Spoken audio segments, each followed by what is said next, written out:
Hello friends, welcome to EduACS your education mentor. Friend, आज के session में हम थोड़ा सा डिस्कशन करेंगे नीट यूजी काउंसलिंग के ऊपर, जो 2020 में अभी जस्ट काउंसलिंग ख़त्म हुई है MBBS और BDS की। और इस काउंसलिंग का हम इस सेशन में ओवरव्यू निकालने की कोशिश करेंगे, कंक्लूजन निकालेंगे, कुछ इंपॉर्टेंट चीज़ें इस काउंसलिंग के लिए डिस्कस करेंगे, जिससे कि ऐसे स्टूडेंट, ऐसे एस्पिरेंट्स जो अभी नीट का एग्ज़ाम देने वाले हैं 2021 बैच का, और उसके बाद उनको नीट की काउंसलिंग करनी है, जिससे कि उनको एक काउंसलिंग की अप्रोच के बारे में पता चले, जो जो इम्पोर्टेंट चीज़ हैं जिसको काउंसलिंग में देखा जाता है इम्पोर्टेंस से, उसके बारे में पता चले और अपनी काउंसलिंग एक सही तरीक़ा से, सक्सेसफुल तरीके से वो कर पाएँ। जो आपको पता है कि ये जो नीट की जर्नी होती है, इसमें फॉर्म भरने से लेके आपका एग्ज़ामिनेशन, उसके बाद काउंसलिंग, ये पूरी एक प्रोसेस रहता है। और सबसे मेन चीज़ तो अभी का ही टाइम है कि जो स्टूडेंट जितनी अच्छी तरीके से समझ के कॉन्सेप्चुअल स्टडी करेगा और जितने ज़्यादा नंबर एग्ज़ाम में प्रोड्यूस करेगा, उसके लिए चीज़ें काफ़ी आसान रहती हैं बाद में। बट ये भी फैक्ट है कि हमारे भारत से 16-17 लाख बच्चे हर साल एग्ज़ाम देते हैं, तो सभी बच्चे का लेवल अलग है, सबका स्कोर अलग आता है, तो सबके लिए एक अलग अप्रोच रहती है काउंसलिंग की। कोई बच्चा 700 नंबर लेके आ रहा है, कोई 600, कोई 650, कोई 500, कोई 400, कोई 300, कोई 200, और जो कोई कुछ ऐसे होते हैं जो कि जस्ट क्वालिफाई होते हैं। तो हमको सभी स्टूडेंट्स को ये नहीं देखना चाहिए कि सब लोग क्या कर रहे हैं। हमको जो सही तरीका होता है काउंसलिंग का, वो ये रहता है कि हमारे स्कोर पे जो हमारा स्कोर आया है, उस स्कोर से हम अपनी काउंसलिंग की क्या अप्रोच रखें। आफ्टर रिजल्ट हमारा सपोज कर लिए 250 का स्कोर आ रहा है, 300 का स्कोर आ रहा है, 400 का स्कोर आ रहा है, या 500 का स्कोर आ रहा है, XYZ 600 का स्कोर आ रहा है, तो हम इस नंबर के लिए कैसे काउंसलिंग की अप्रोच करें। सबसे पहले अगर हम बात करते हैं तो एग्ज़ामिनेशन का जो पैटर्न चल रहा है पिछले 3 साल का नीट का, 2018 में नीट का एग्ज़ाम हुआ, थोड़ा सा ट्रिकी पेपर आया था फिज़िक्स का, जिसकी वजह से जब भी पेपर टफ आता है तो उस साल हम जो परफॉर्मेंस होता है स्टूडेंट्स का, सभी बच्चों का इतना अच्छा नहीं हो पाता है, जिसकी वजह से कट ऑफ थोड़ा सा डाउन जाता है। तो 2018 में जो पेपर हुआ था वो थोड़ा सा टफ साइड आया था फिजिक्स का, और बाकी थोड़ा सा मॉडरेट पोर्शन था, जिसकी वजह से ऑल इंडिया कोटा में जो सरकारी सीटें होती है 15% की सभी स्टेट से जो मिला के बनाया जाता है, तो उसका लगभग 535 नंबर तक अलॉटमेंट मिल गया था। अब 2019 में जो पेपर हुआ, थोड़ा सा मॉडरेट लेवल का पेपर हुआ, मिड लेवल का हुआ पेपर, ऐसा आप समझ सकते हो। ना बहुत टफ पेपर था, ना बहुत इजी पेपर था, जिसकी वजह से बच्चों की परफॉर्मेंस अच्छी हुई और कट ऑफ सीधा 50 नंबर फ्लाई हो गया पिछले साल से, 2018 से 2019 में। जहां 535 नंबर पे सरकारी मेडिकल कॉलेज में ऑल इंडिया कोटा में MBBS में सीट मिल रही थी, 2019 में देखा गया कि 580 नंबर तक सीटें गई, उसके नीचे सीटें नहीं गई। और 2020 का अगर आप लास्ट ईयर के पेपर के बारे में एनालिसिस करते हैं, तो आप सभी को पता है कि लास्ट ईयर काफ़ी रिकॉर्ड्स तोड़े, और इतिहास में पहली बार ऐसा हुआ मेडिकल के एग्ज़ाम में कि बच्चों ने 100% परफॉर्मेंस दिया, 720 में से 720 नंबर लेके आए। यानी कि पेपर इजी आया, और इजी आने की वजह से काफ़ी बच्चों का परफॉर्मेंस अच्छा हुआ, और जो कट ऑफ था ऑल इंडिया कोटा का, वो सीधा और ऊपर जंप कर गया और 611 नंबर पे आखिरी सीट मिली। जो यही पैटर्न हमारा चल रहा है, तो हमको ये चीज़ पता चल गया है कि अगर आप चीज़ों को सही समझते हो तो चीज़ें न्यूट्रल हैं। अगर पेपर टफ आएगा तो सभी बच्चों के लिए टफ आएगा, इजी आएगा तो सभी बच्चों के लिए इजी आएगा। अगर सबसे पहले ऐसे स्टूडेंट जो अभी चाहते हैं कि हमको 2021 में एक आइडिया मिल जाए कि कितने नंबर तक हमारे सिक्योर हो जाए कि हम एक सरकारी मेडिकल कॉलेज में MBBS में सीट ले सकें, तो दोस्तों ये एग्जैक्टली बता पाना तो इम्पॉसिबल है। अगर कोई बता रहा है ऐसे ब्लाइंडली कि इतना हो जाएगा, तो वो एक तरह का तुक्का है। एक कॉन्सेप्ट समझाया जा सकता है आपको। तो अभी आप देखो कि अगर इसी लेवल्स का पेपर जैसे अभी बन रहा है पिछले 2 साल से, अगर इसी लेवल का पेपर आया तो एनी हाउ 600 के ऊपर का कट ऑफ जाना ही जाना है। तो और 600 के लिए अगर आप अपनी अप्रोच रखते हो कि ठीक है यार, मैं 700-600 नंबर की प्रिपरेशन करूँगा, तो ये हमारा एक्सपीरियंस है, तजुर्बा है पिछले 14-15 साल का जब से इस इंडस्ट्री में हमने देखा है कि अगर कोई बच्चा 600 नंबर का टारगेट रखता है तो वो कहीं ना कहीं 550 तक, 540 तक, 560 तक रुक पाता है। 100% अपने टारगेट तक नहीं पहुंच पाता है। अगर कोई बच्चा 500 का टारगेट रखता है तो कहीं ना कहीं 450, 460 नंबर तक रुक जाता है। तो अगर आपको 600, 620 का टारगेट रखना है और आपको पता है कि 720 में 720 नंबर भी बच्चे प्रोड्यूस कर चुके हैं, तो अपना टारगेट एटलीस्ट नीचे मत रखना। यानी कि अपने टाइम का बेस्ट यूटिलाइजेशन करिए और सोचिए कि मुझे सब कुछ कवर करना है। अगर आप वाकई एक अच्छे गवर्नमेंट मेडिकल कॉलेज में सीट लेना चाहते हैं तो 700 नंबर का टारगेट रखिए। और 700 नंबर का टारगेट रखेंगे तो बट ऑब्वियस सी बात है, और उसके लिए पूरी प्रिपरेशन करेंगे उसके अकॉर्डिंग, तो बट ऑब्वियस सी बात है कि 600, सवा 600 नंबर तक आपके आसानी से आ जाएंगे, जिससे कि आप मेडिकल कॉलेज में आसानी से एडमिशन ले सकते हैं। और इन केस मानिए कि पेपर टफ आता है, तब भी आपकी प्रिपरेशन पूरी है, आपके कॉन्सेप्ट क्लियर है, तो उसमें भी आपका परफॉर्मेंस अच्छा होगा। तो पहला रूल, गोल्डन रूल ये है कि आप अपने टारगेट को आधा अधूरा मत छोड़ देना। टारगेट हमेशा हाई लेके चलना और अपनी तरफ से कोशिश करना। फिर आप जहाँ तक पहुँचते हो वो आपकी किस्मत नहीं बोलूँगा, वो आपकी मेहनत के ऊपर डिपेंड करता है कि आपने कितना सीखा, अपने टाइम को कैसे यूटिलाइज़ किया, और उसके अकॉर्डिंग ही आपको नंबर मिलेंगे। तो ये हो गया कॉन्सेप्ट हमारे पेपर का, और नंबर हमको उसमें कैसे निकालने हैं। सभी बच्चे कोशिश करते हैं, जो जितनी कोशिश करता है, जो लगातार कोशिश करता है, निरंतर कोशिश करता रहता है, उसको काफ़ी अच्छे रिजल्ट मिलते हैं। और जो कभी कभार कोशिश करता है, कभी कभार कंप्लेन करता है, कभी कभार अपनी एनर्जी को इधर उधर यूटिलाइज़ करता है, तो बट ऑब्वियस सी बात है आप गिवन टाइम का उतना अच्छे यूटिलाइज़ नहीं कर पाते हैं, जिसकी वजह से आपके पेपर कम आते हैं। तो सबसे बेस्ट रिसोर्स तो आपके पास यही है कि बचे हुआ जो भी टाइम है आपके पास यहाँ से 3-4 महीने का एग्ज़ामिनेशन में, उस टाइम को जितना अच्छा बच्चा यूटिलाइज़ करेगा उसके अकॉर्डिंग आपके नंबर आएंगे। अब आ जाते हैं हम काउंसलिंग पे। तो हर साल जैसे कि पेपर का कट ऑफ चेंज होता है तो थोड़ा बेसिक काउंसलिंग में चेंजेस आते रहते हैं। और सबसे पहले तो काउंसलिंग में हम आपको ये बोलेंगे, काफ़ी बच्चे क्यूओस में फंस जाते हैं, एक दुविधा में, असमंजस में फंस जाते हैं। उसका रीज़न ये होता है कि आज का ज़माना ऐसा है, बहुत सोर्सेज हैं इंफॉर्मेशन के, हर आदमी इंफॉर्मेशन दे रहा है, हर चलता फिरता आदमी इंफॉर्मेशन दे रहा है जिसको नहीं पता है। हर चैनल पे, सोशल मीडिया पे, हर जगह इंफॉर्मेशन है, और कोई इंफॉर्मेशन हम सुनते हैं और उसके ऊपर बिलीव कर लेते हैं, उसके ऊपर एक्शन लेने लगते हैं, जिससे हम फंस जाते हैं। तो कोई भी नोटिफिकेशन काउंसलिंग से, एग्ज़ाम से रिलेटेड, जब तक आप गवर्नमेंट की ऑफिशियल वेबसाइट पे ना देख लें, तब तक आप उसके ऊपर कोई भी एक्शन मत लें, और जिससे कि आपका एक मेंटल बैलेंस बना रहेगा। वरना ज़्यादातर बच्चे इस तरह की इंफॉर्मेशन में फंस के गलत एक्शन लेते हैं। पिछले 2 साल में हमारे भारत में काफ़ी ज़्यादा सीट्स बढ़ाई गई हैं एमबीबीएस की, 50,000 से बढ़ते बढ़ते 78,700 सीट्स हो गई हैं। तो देखा जाए लगभग 28,000 सीट्स का इंक्रीमेंट हुआ है पिछले 2 साल में। ये काफ़ी अप्लॉस वाली बात है, काफ़ी अच्छा स्टेप लिया गया है गवर्नमेंट से। और 154 मेडिकल कॉलेज और आने वाले हैं 3 चरणों में पिछले 3 सालों में। तो उसके अकॉर्डिंग अगर हम देखते हैं तो इस साल भी लगभग आपको 6 से 7,000, 8,000 सीटें बढ़ने की चांसेस रहेंगी। तो 2021 में जब आप लोग काउंसलिंग के लिए जाओगे तो टोटल पूरे इंडिया में सारी सीट्स मिला के, including AIIMS, JIPMER, all the government college and private college, near about 85,000 से 86,000 सीट्स होने की चांसेस है। और इन सभी सीट्स के ऊपर काउंसलिंग होगी। गवर्नमेंट की काउंसलिंग अलग होगी और प्राइवेट कॉलेज की काउंसलिंग अलग होगी, और हमारे स्टेट की काउंसलिंग अलग होगी, और सेंट्रल लेवल की काउंसलिंग अलग होगी। ऑल इंडिया कोटा और डीम्ड यूनिवर्सिटी की काउंसलिंग अलग रहेगी।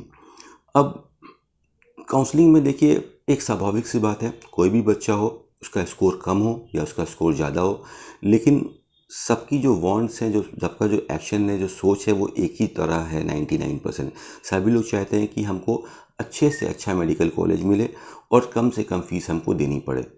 आपको बहुत ही कम लोग ऐसे मिलेंगे जो इसके अपोजिट सोचते होंगे। मैक्सिमम जो सोच है वो यही है कि हमारी तरफ से कम फीस जाए, और मैं ऐसे मेडिकल कॉलेज में पढ़ूँ या मेरा बच्चा ऐसे मेडिकल कॉलेज में पढ़े जहाँ पे हर टाइप की फैसिलिटीज़ मेरे बच्चे को मिले, जिससे कि वो एक अच्छा डॉक्टर बन के तैयार हो। ये सोच सबकी है, बट एक्चुअली होता क्या है काउंसलिंग के अंदर कि जिसके पास जैसा स्कोर होता है उसको सीटें वैसी मिलती हैं। बट काउंसलिंग में कुछ माइन्यूट चीज़ें ऐसी होती हैं जिसको हम समझ पाएँ तो काउंसलिंग बाकी लोगों से अच्छी कर सकते हैं। स्पेशली गवर्नमेंट मेडिकल कॉलेज की काउंसलिंग काफ़ी सिंपल है। हमको देखना है जो भी स्कोर आपका आता है 650, 600, 700, तो हमारे पास एक ऑप्शन है कि हम ऑल इंडिया कोटा के थ्रू काउंसलिंग करें। ऑल इंडिया कोटा के थ्रू जब आप चॉइस फिलिंग करते हो, चॉइस फिलिंग बहुत इंपॉर्टेंट होती है, तो आपके पास ऑप्शन होते हैं जो सेंट्रल यूनिवर्सिटीज़ हैं हमारी, Aligarh Muslim university, BHU, Banaras Hindu university, AIIMS, JIPMER, इसको इन सब कॉलेज में जो भी कॉलेज आपको ब्रांचेस अच्छे लगे इनको टॉप पे चॉइस फिलिंग करें। और उसके बाद कॉलेज का एक्सपीरियंस देखते हुए, कॉलेज की सिटी देखते हुए आप अपने गवर्नमेंट कॉलेज की चॉइस फिलिंग करें। अब आप ऑल इंडिया कोटा से अगर सपोज कर लो आपको सीट मिल रही है तो वेरी गुड, और उसके बाद अपने स्टेट की भी काउंसलिंग हम कर सकते हैं। स्टेट में भी हमको परमिशन है, ऐसा नहीं है कि कोई बच्चा ऑल इंडिया कोटा में सीट ले लिया तो वो स्टेट में सीट नहीं ले सकता है। पहला राउंड आपका फ्री एग्जिट राउंड होता है, तो आप अपने स्टेट की काउंसलिंग करो और ऑल इंडिया कोटा की काउंसलिंग करो। अगर आपको दोनों जगह सीट मिल जाती है तो बहुत अच्छी बात है, आप दोनों सीट में को कंपेयर करो। जो मेडिकल कॉलेज आपको अच्छा लग रहा है, जो ज़्यादा पुराना है, जो आपके लिए कंफर्टेबल हो, आपको लोकेशन के लिए कंफर्टेबल हो, उस कॉलेज को ऑप्ट करो। गवर्नमेंट मेडिकल कॉलेज के लिए कुछ टिप्स आप ध्यान रखना। ये तो बेसिक सी चीज़ है कि कॉलेज जितना एक्सपीरियंस होगा, जितने मेट्रो सिटीज़ में होगा, फैसिलिटीज़ हमको उतनी अच्छी मिलती है। लेकिन अगर आप फ्यूचर को भी देख के चल लो तो हमेशा हमको ये भी देखना चाहिए कि जो जैसे रूल्स बने हुए हैं, तो अगर हमारी सीट ऑल इंडिया कोटा से किसी ऐसे स्टेट में आ रही है जहाँ पे पीजी की सीट्स ज़्यादा हैं, तो हमको वहाँ पे पीजी में एडवांटेज मिलेगा, बिकॉज जिस स्टेट से आप एमबीबीएस करते हो उस स्टेट की आपको डोमिसाइल मिल जाता है पीजी के लिए। तो आपको अपने स्टेट की भी इंपॉर्टेंस रखनी है। दूसरी एक गोल्डन चीज़ ये है, देखी गई है कि काफ़ी स्टेट्स ऐसे रहते हैं जिनकी कट ऑफ काफ़ी हाई जाती है, और काफ़ी स्टेट्स ऐसे रहते हैं जिनकी कट ऑफ एवरेज जाती है, और काफ़ी स्टेट्स ऐसे रहते हैं जिनकी कट ऑफ लो जाती है स्टेट काउंसलिंग के अंदर। जैसे वेस्ट बंगाल की का जो कट ऑफ है वो लो जाता है, उत्तराखंड का कट ऑफ लो जाता है, हिमाचल प्रदेश का कट ऑफ लो जाता है, तो इस तरह गुजरात का कट ऑफ लो जाता है। तो इस तरह से टाइप के जो स्टेट्स हैं, कर्नाटका का कट ऑफ बाकी स्टेट से थोड़ा सा लो जाता है। इस स्टेट्स में अगर आपको ऑल इंडिया कोटा से सीट मिलती है तो पीजी में आपको एडवांटेज मिलेगी। सपोज कर लो आपको दिल्ली का कट ऑफ अगर आप देखते हो, राजस्थान का कट ऑफ देखते हो, यूपी का, बिहार का, हरियाणा का कट ऑफ देखते हो, केरला का कट ऑफ देखते हो, तो ये सारे स्टेट्स हैं जहाँ का कट ऑफ बाकी सबसे काफ़ी ऊपर जाता है। काफ़ी बार ऐसे अभी होता है कि ऑल इंडिया कोटा से भी ऊपर जाता है। तो अगर आप ऐसे स्टेट्स में एडमिशन लेते हो जहाँ पे पीजी का कट ऑफ या यूजी का कट ऑफ नीचे जाता है स्टेट कोटा में, तो आपको एडवांटेज मिलेगी कि इन केस अगर आप पीजी में इतने अच्छे नंबर प्रोड्यूस नहीं कर पाते हो, थोड़े नंबर नीचे भी रह जाते हैं 10-15 नंबर, तो भी आपको सरकारी सीट मिलने की चांसेस रहती हैं। तो ये सब चीज़ें आपको ध्यान रखना है अगर आप गवर्नमेंट कॉलेज की काउंसलिंग के लिए जा रहे हो। और अब हम आते हैं मेन प्राइवेट मेडिकल कॉलेज के लिए, बिकॉज जो एक मेजॉरिटी स्टूडेंट होता है वो प्राइवेट मेडिकल कॉलेज के लिए मूव करता है। अगर सपोज़ के लिए 16 लाख बच्चे हैं तो 16 लाख बच्चों में 40,000 से 45,000 बच्चे ही हैं जो सरकारी कॉलेज में जा पाएंगे, और बाकी का जो बच्चा है वो प्राइवेट मेडिकल कॉलेज के लिए मूव ऑन करते हैं। तो प्राइवेट मेडिकल कॉलेज में सबसे पहले यही क्वेश्चन आता है कि हमारा कॉलेज अच्छा हो, पुराना हो और फीस कम हो। तो फ्रेंड, सपोज़ कर लो एक पैटर्न होता है कि मान लीजिए कि 600 नंबर पे गवर्नमेंट मेडिकल कॉलेज का अलॉटमेंट फिनिश हुआ, तो कोई ऐसा स्टूडेंट है 599 का स्कोर है, तो प्राइवेट में उसको भी जाना है, लेकिन उसके पास ऑप्शन ज़्यादा है, वो जिस कॉलेज में चाहे वो वहाँ पे जा सकता है। तो जो ऊपर के बच्चे जो होते हैं वो बेसिकली आपके ऐसे मेडिकल कॉलेज में जाके एडमिशन लेते हैं जहाँ पे फ़ीस कम होती है। तो जो नीचे वाले जो बच्चे रहते हैं, जो 500 वाले या 450 वाले बच्चे हैं, वहाँ पे ट्राई करते हैं, नॉक नॉक करते हैं, लेकिन उनको सीट नहीं मिल पाती है। तो सबसे इम्पॉर्टेंट चीज़ है काउंसलिंग में कि हमको टारगेट करना रहता है, अपने स्कोर के हिसाब से फिक्स करना रहता है कि हम किस काउंसलिंग के अंदर पार्टिसिपेट करें जहाँ पे हमको सीट डेफिनेटली मिल ही जाएगी। बिकॉज रूल ऐसे रहते हैं कि हम किसी भी काउंसलिंग में पार्टिसिपेट कर रहे हैं तो हमको रजिस्ट्रेशन अमाउंट के साथ अपना सिक्योरिटी अमाउंट भी जमा करना पड़ता है, जो कि 2 लाख रुपए एवरेज का चलता है। तो सपोज़ कर लो एक बच्चा 5 जगह भी काउंसलिंग करा रहा है तो 10 लाख रुपए तो वह ऐसे जमा कर देता है। और कई बार दिखाया गया है कि ऐसी कंडीशन फंस जाती है, ऐसा बच्चा फंसा लेता है अपने आप को कि उसको लगता है कि यार यहाँ पे सीट मिल गई है लेकिन इस जगह पे अच्छी मिलेगी, तो चलो यहाँ पे 2 लाख रुपए को सेक्रीफाइस कर देते हैं। तो ये एक प्रॉपर परफेक्ट काउंसलिंग की स्ट्रैटेजी नहीं है कि अगर आप अपनी सिक्योरिटी अमाउंट को भी सेक्रीफाइस कर रहे हो। तो सबसे मेन चीज़ हमको क्या करना है कि टारगेट करना है कि कहाँ पे सीट मिल सकती है। और अगर आप लास्ट ईयर के डीम यूनिवर्सिटी के पैटर्न को देखें या काफ़ी स्टेट के पैटर्न को देखें, और आपने अगर हमारे पुराने वीडियोस देखे होंगे पिछले जो 4-5 साल से यूट्यूब के ऊपर हैं, तो हमेशा एडुएसिस आपको समझाने की कोशिश करता है कि प्राइवेट मेडिकल कॉलेज की काउंसलिंग में फर्स्ट राउंड सबसे इम्पोर्टेंट राउंड होता है। बिकॉज जो हमको सबसे बेस्ट मिल सकता है वो राउंड नंबर 1 के अंदर ही मिल सकता है। सो अगर आप पैटर्न अगर हम बात कर रहे थे अगर लास्ट ईयर का देखें तो फर्स्ट राउंड में तो एक एवरेज कट ऑफ गई डीम्ड यूनिवर्सिटी के लिए, सेकेंड राउंड में कट ऑफ थोड़ी सी हाई गई और थर्ड राउंड में बहुत ज़्यादा हाई गई। उल्टा पैटर्न चला, क्यों हुआ?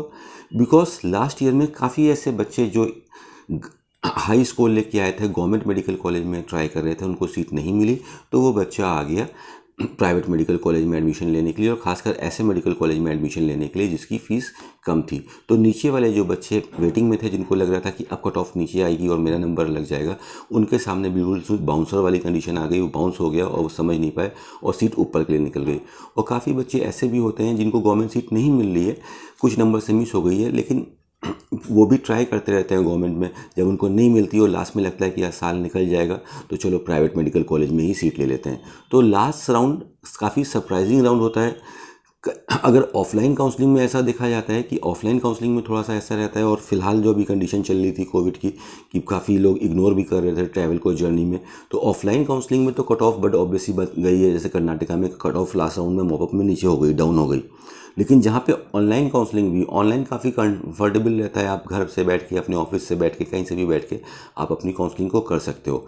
तो ऑनलाइन काउंसलिंग में जो पार्टिसिपेशन रेट रहता है स्टूडेंट का, वो काफ़ी हाई रहता है। तो ऑनलाइन काउंसलिंग में हमको ये चीज़ देखनी है खास करके कि फर्स्ट राउंड का हम कितना गोल्डन जो है यूज़ कर सकते हैं। इसलिए सही निर्णय सही टाइम पे बहुत इम्पोर्टेंट है। अगर आप सही निर्णय लेते भी हो लेकिन टाइमिंग गलत हो जाती है, जो चीज़ आपको फर्स्ट राउंड में करना था वो चीज़ आप सेकंड राउंड में कर रहे हो, तो कई बार देखा गया है और अक्सर देखा गया है कि जो चीज़ आप डिज़र्व करते हो, जो चीज़ आपको मिल सकती थी, वो नहीं मिल पाती है और कुछ और मिलती है। तो काउंसलिंग में सीट्स तो बेसिकली अगर आप चीज़ों को सही से ऑब्जर्व कर रहे हो, समझ रहे हो, तो सीटें तो आपको मिल जाती हैं। लेकिन काउंसलिंग का सही काउंसलिंग का मतलब ये होता है कि बेस्ट निकालना अपने स्कोर के ऊपर, जो बेस्ट हमको मिल सकता है वो मिले। तो जो हमारी कॉल होती है बहुत ही बैलेंस में, न्यूट्रल में कॉल होती है कि हम अपने स्कोर को देखें और उस हिसाब से अपनी काउंसलिंग की अप्रोच करें।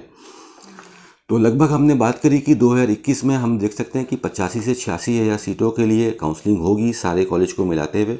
कुछ इंपॉर्टेंट चीज़ें जो आप लोग को देखना है, सबसे पहले जो मैंने आपको बताया कि कभी भी हमको ज़्यादा एक्साइटेड नहीं हो जाना है, कुछ ज़्यादा सरप्राइज नहीं हो जाना है कि ऐसी सब न्यूज़ पे जो सोशल मीडिया पे घूमती रहती है, क्योंकि आजकल इससे काफ़ी ज़्यादा बच्चों को नुकसान हो रहा है। आपको देखना है कि ऐसी न्यूज़ जो गवर्नमेंट की ऑफिशियल वेबसाइट पे आई है उसी के ऊपर हमको एक्शन लेना है। Second, contact to the counselling authorities for any hidden charges. ये चीज़ आजकल काफ़ी ज़्यादा हो रही है कि बच्चे देखते हैं कि जो हमारे जो कॉलेज हैं उसकी गवर्नमेंट फ़ीस कुछ और बता रही है, और जब हमारा एडमिशन हो जाता है, हम कॉलेज में पहुंचते हैं, तो हमसे कुछ हिडन चार्ज मांगे जाते हैं। कुछ कॉलेज 50,000, कुछ 1 लाख, कुछ 2 लाख, कोई 3-3 लाख रुपए तक आपसे हिडन चार्जेस में मांगता है, एडिशनल चार्जेस मांगता है। तो काफ़ी बच्चे कंप्लेन करते हैं, बातें करते हैं, ये चीज़ अच्छी नहीं हो रही है, गलत हो रही है।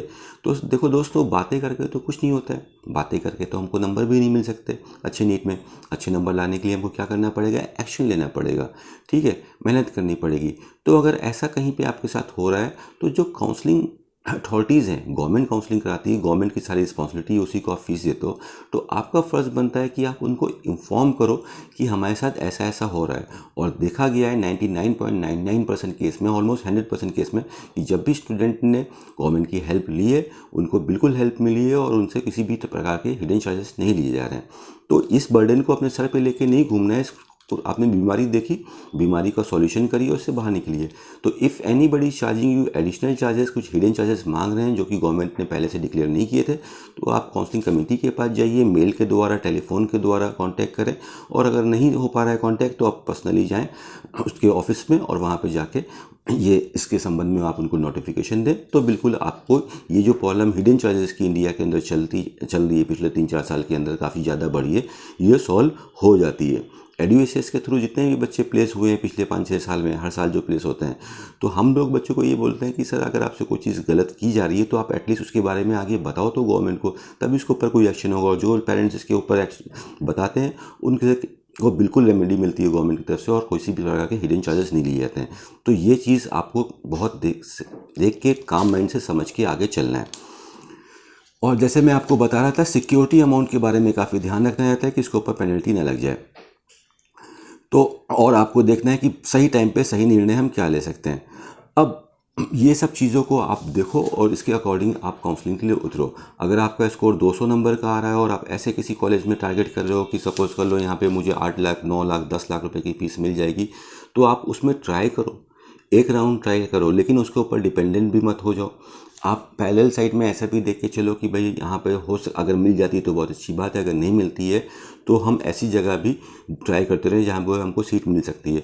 बिकॉज एक कॉन्सेप्ट है काउंसलिंग का, जैसे जैसे आपका स्कोर नीचे के साइड आता जाएगा, आपकी फ़ीस ऊपर के साइड चलती चली जाएगी। तो हर बच्चे को अपने स्कोर के हिसाब से अलॉटमेंट मिलते हैं। काफ़ी लोग के पास एवरेज स्कोर होता है और आपके पास उतनी अच्छी रिसोर्सेज नहीं रहती है मॉनेटरी। तो हमको देखना है कि क्या हम कर सकते हैं। हमको कुछ ना कुछ तो लाइफ में करना हो सकता है, हम अच्छे से स्टार्ट ना करें लेकिन हम एक टाइम के बाद वहाँ तक हम ज़रूर पहुँच जाएंगे। तो आप देखो कि आपके पास और क्या ऑप्शन है। आपके पास 400 नंबर का स्कोर है, 300 नंबर का स्कोर है, you don't have 70-80 lakh rupees to study in the private medical college. So इसकी बात मतलब ये नहीं है कि हम बैठ जाएंगे कुछ करेंगे नहीं। तो आप देखो कि विकल्प क्या है, क्या हम किसी और कोर्स को लिए ऑप्ट करें मेडिकल में डॉक्टर बनने के लिए, सिर्फ MBBS नहीं है, क्या हम BMS की तरफ जाएँ। और BMS को अगर आप जा रहे हो या किसी भी कोर्स के बारे में जा रहे हो तो दूसरों की बात सुनिए, लेकिन अपना खुद का कंक्लूजन भी निकालिए कि ठीक है ऐसा है मार्केट में, अब हम इसमें मैं क्या कर सकता हूँ। ठीक है, तो क्या मैं BMS के लिए जाऊँ, BHMS के लिए जाऊँ, BDS के लिए जाऊँ, क्या मैं इंडिया के बाहर जाऊँ एब्रॉड में पढ़ाई करने के लिए, बिकॉज वहाँ पे काफ़ी लो कॉस्ट में 20-25 लाख में पढ़ाई कंप्लीट हो जाती है, या मैं फिर रिपीट करूँ।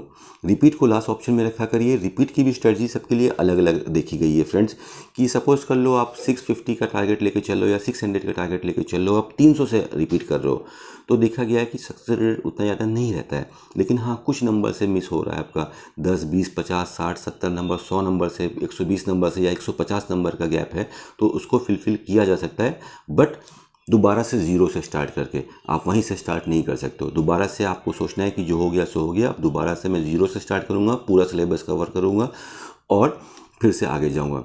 और एक काफ़ी बेसिक सी चीज़ हमने नोटिस करी है PG वाले स्टूडेंट्स में भी, जो MSMD की प्रिपरेशन करते हैं, और UG वाले स्टूडेंट्स के लिए भी, कि काफ़ी बच्चे ऐसे होते हैं जो काफ़ी अच्छी प्रिपरेशन करते हैं, काफ़ी अच्छे नंबर प्रोड्यूस कर सकते हैं, लेकिन उनके उतने अच्छे नंबर नहीं आ पा रहे हैं नीट के एग्ज़ाम में। क्या रीज़न देखा गया इसके पीछे का? अगर जो आपका एक नीट का पेपर है, आपने एग्जामिनेशन सेंटर के अंदर उसमें एग्ज़ाम दिया, उसमें आपके 500 नंबर आए, वापस घर पे आया, आपने उसको सॉल्व किया, आपके 580 नंबर आ रहे हैं। तो ऐसा इसलिए होता है बिकॉज बच्चा ज़्यादा समय इन्वेस्ट करता है पढ़ने में, रटने में, उसके कॉन्सेप्ट को समझने में। लेकिन हमको पढ़ना है, समझना है, लेकिन डिलीवर करने की भी आर्ट हमको सीखनी चाहिए। तो आपकी जो प्रैक्टिस है, जो एप्लीकेशन नॉलेज है, जो मॉक टेस्ट आपको देने हैं, जो टेस्ट की प्रैक्टिस करनी है, वो भी बहुत ज़्यादा ज़रूरी है और इक्वल अमाउंट में ज़रूरी है।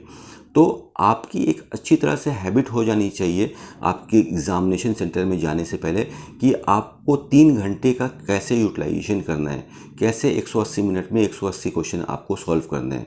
अगर आप इसको पहले से 70-80 बार 100 बार करते हो, इस चीज़ के ऊपर प्रैक्टिस की, 3 आवर्स के आपने अलार्म लगा लिया और 3 घंटे के अंदर मैंने पेपर को सॉल्व किया, तो धीमे धीमे आप पाओगे, आपको पता भी नहीं चलेगा कि आपके पास ऐसा एक्सपीरियंस आ गया कि आप अपना टाइम मैनेजमेंट काफ़ी अच्छे से कर सकते हो और जो कैलकुलेशन है काफ़ी अच्छे से कर सकते हो। तो मेरी एक राय है सभी स्टूडेंट्स के लिए, अगर आप इसको करते हो तो काफ़ी अच्छा बेनिफिट मिलेगा, कि पढ़ाई के साथ साथ अपनी प्रैक्टिस भी करते रहो। डेली नहीं पॉसिबल है तो हर दूसरे दिन करने की कोशिश करो, दूसरे दिन नहीं हो पाए तो तीसरे दिन कोशिश करो, एटलीस्ट हफ्ते में एक बार तो करो, कि आप गिवन टाइम पीरियड के अंदर पुराने पेपर्स को सॉल्व करो। और जो चीज़ नहीं हो पा रही है उसको अंडरलाइन करो, फिर वापस जाके NCERT की बुक से या अपने चीज़ से उस चीज़ के कॉन्सेप्ट को समझने की कोशिश करो। और वाकई में डॉक्टर बनना है तो जितना भी बर्डन है सर के ऊपर से उसको हटाओ दोस्तों। अपने आप को उसमें ना बांधो, आप अपने ऊपर पहले फुल कॉन्फिडेंट करो कि मैं पढ़ाई करूँगा तो कॉन्सेप्ट को समझ के पढ़ाई करूँगा, चीज़ों को समझूंगा। इस बार अगर नहीं निकलेगा तो मैं नेक्स्ट ईयर निकाल लूँगा, लेकिन मैं चाहूँगा तो पूरी प्रिपरेशन के साथ जाऊँगा। अगर इस टाइप का आपके अंदर कॉन्फिडेंस रहता है तो बिल्कुल डेफिनेटली आप गवर्नमेंट मेडिकल कॉलेज निकालोगे। और अगर आप गवर्नमेंट मेडिकल कॉलेज नहीं निकाल पा रहे हो, आपके पास रिसोर्सेज हैं, तो फिर आप प्राइवेट मेडिकल कॉलेज के लिए जा सकते हो। तो एक छोटी सी अप्रोच थी जो हमने देखा, नोटिस किया कि काउंसलिंग में सभी स्टूडेंट्स को काफ़ी हेल्प कर सकती है और एग्ज़ाम में काफ़ी लोगों को हेल्प कर सकती है। तो हमने आपके साथ शेयर किया। आशा करता हूँ कि ये इन्फॉर्मेशन आपके काम आएगी और इस चीज़ को अगर आप इम्प्लीमेंट करोगे। कई बार ऐसा होता है कि हम सिर्फ वीडियोस देखते जाते हैं और वीडियोस के ऊपर वीडियोस देखते जा रहे हैं, एक देखा, दूसरा देखा, तीसरा देखा, चौथा देखा। इस तरह से सक्सेस नहीं मिलती है दोस्तों। पहले सुना, फिर उसके ऊपर एक्शन किया। तो अगर आपको कोई भी चीज़ किसी भी सर की कहीं पे भी अच्छी लगती है, किसी भी मेंटर की कोई भी बात अच्छी लगती है, जैसे आपको लगता है कि इससे कुछ चेंज हो सकता है मेरी लाइफ में, तो इसको अपने ऊपर अप्लाई करके देखो। अप्लाई जब आप करोगे, प्रैक्टिकल करोगे अपने आप पे, तो आपको बिल्कुल समझ में आएगा और फिर आप अच्छा कर सकते हो। सो एडुएसियस आपका एक ऐसा प्लेटफॉर्म है जो हमेशा नीट के सभी स्टूडेंट्स को लगातार हेल्प करता रहता है और सबको बेस्ट से बेस्ट काउंसलिंग करके बेस्ट से बेस्ट चीज़ें दिलाता रहता है। नीट्स के रिलेटेड जितने भी कट ऑफ हैं, किस मेडिकल कॉलेज का क्या कट ऑफ गया था, किसकी क्या फीचर्स हैं, 2018 में किस स्टेट का क्या कट ऑफ, कौन सी कैटेगरी के अंदर गया था, ऑल इंडिया का क्या कट ऑफ गया था, ये सारी इन्फॉर्मेशन आपको eduasis.com के ऊपर मिल जाएगी फ्री ऑफ कॉस्ट। आप वहाँ से जाके PDF डाउनलोड कर सकते हो और अगर आपको कुछ कैलकुलेशन करनी है तो आप कैलकुलेशन कर सकते हो। और हमारे चैनल को अगर आप सब्सक्राइब करके लगातार वॉच करते रहते हो, अगर आपने पहले से सब्सक्राइब नहीं किया है, तो यहाँ पे एक प्रॉपर आपको काउंसलिंग की अप्रोच मिलेगी जिसको आप समझ के एक अच्छी तरह से काउंसलिंग कर सकते हो। और उसके बाद में भी आपको नहीं लगता है कि हमको कुछ प्रॉब्लम आ रही है, तो आप हमारी सर्विसेज भी अवेल कर सकते हो और हम आपकी काउंसलिंग में हेल्प करेंगे। एज ए मेंटर हम आपको गाइड करेंगे कि आपको अपने स्कोर के ऊपर क्या अप्रोच रखनी है जिससे आपको बेस्ट से बेस्ट मेडिकल कॉलेज में सीट मिल सके। सो आज के लिए इतने ही दोस्तों, आगे मिलते हैं और अच्छी जानकारी के साथ जो आपकी नीट की जर्नी को और स्मूथ करेगी। तब तक के लिए धन्यवाद friend, thank you so much.